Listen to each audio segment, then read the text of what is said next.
যাদের বয়স 50-এর বেশি তাদের জন্য ভিডিওটি। কথাগুলো মন দিয়ে শুনুন, কাজে লাগবে। আচ্ছা, আপনি আজ পর্যন্ত আপনার পরিবারের কথা ভেবে এসেছেন। আপনার পরিবারের প্রত্যেকটা মানুষ যাতে ভালোতে থাকে, তারা যাতে করে সুখে থাকে, এই চিন্তা আপনি করে এসেছেন। কিন্তু আপনি নিজের কথা ভাবেননি। এবার নিজের কথা ভাবুন। এবার থেকে নিজের কথা ভাবুন। নিজের কিসে ভালো হয়, নিজে কিসে ভালোতে থাকবেন, এটা ভাবতে শিখুন এবার থেকে। নাম্বার 2, আজ পর্যন্ত আপনি একটা টাকাও ব্যাংকে রাখেননি, একটা টাকাও আপনি সঞ্চয় করে রাখেননি। এবার থেকে সঞ্চয় করতে শিখুন, কারণ এরপরে এমন একটা সময় আসবে যখন দেখবেন আত্মীয় স্বজন বন্ধু বান্ধব কেউ থাকবে না আপনার পাশে।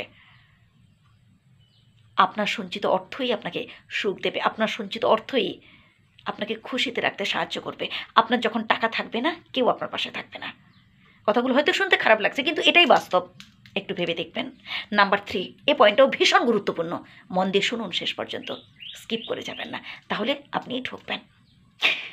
আপনি জায়গা সম্পত্তি বিষয় আশয় যা কিছু আপনার আছে, কারোর নামে লিখে দিতে যাবেন না। সবটাই আপনার নামে থাক। নমিনি কাউকে না কাউকে করতে পারেন, সেটা আলাদা ব্যাপার, আপনার উপর ডিপেন্ড করছে। বাট আপনি আবেগের বশে, প্রেমের বশে, ভালোবাসার টানে হয়তো কাউকে সব কিছু দিয়ে গেলেন। আপনি হয়তো যাকে ভরসা করলেন, যাকে দিয়ে গেলেন, দেখবেন সেই হয়তো একটা সময় আপনাকে ঠকাবে। তাই আপনি যতদিন পৃথিবীতে থাকবেন, যতদিন বেঁচে থাকবেন, আপনার নামেই থাক। দেখুন, আমি আমার অভিজ্ঞতার কথা বলছি, আমার সিদ্ধান্তের কথা বলছি। এবার আপনি কতটা কি অ্যাকসেপ্ট করবেন, কতটা কি আপনার ভালো লাগবে, সেটা আপনার উপর ডিপেন্ড করছে। আমার যতটুকু ভালো মনে হয়েছে, যতটুকু মনে হয়েছে যাতে করে আপনি ভালোতে থাকবেন, যাতে করে 50-এর বেশি যেসব বন্ধুরা রয়েছেন আমার এখানে বা যারা শুনছেন, তারা সুখে থাকবেন, তাই এই চিন্তাভাবনা আর কি। তাই এই কথাগুলো শেয়ার করলাম। এর পরের পয়েন্টটা ভীষণ গুরুত্বপূর্ণ।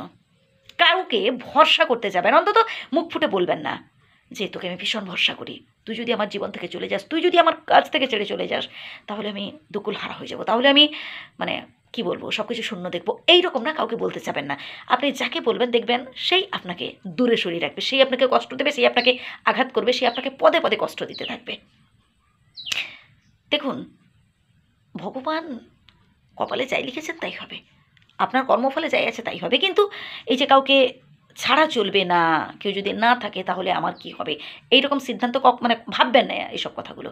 আর কাউকে আপনার এই যে ভিতরে একটা ভীতি, অন্তত মুখ ফুটে বলতে যাবেন না। তখন সে আরও প্রশ্রয় পাবে, সে ভাববে ও তাহলে এই মানুষটা তো আমাকে ছাড়া চলবে না, তাহলে আরও আপনাকে খেলাতে থাকবে। বুঝলেন? ভালো থাকবেন। যে কথাগুলো বললাম একটু মেনে চলার চেষ্টা করুন, আশা করি উপকৃত হবেন, ভালো হবে আপনার। যদি ভুল বলে থাকি ক্ষমা করবেন, আর যদি অল্প হলেও আপনার উপকারে লাগে আশীর্বাদ করবেন।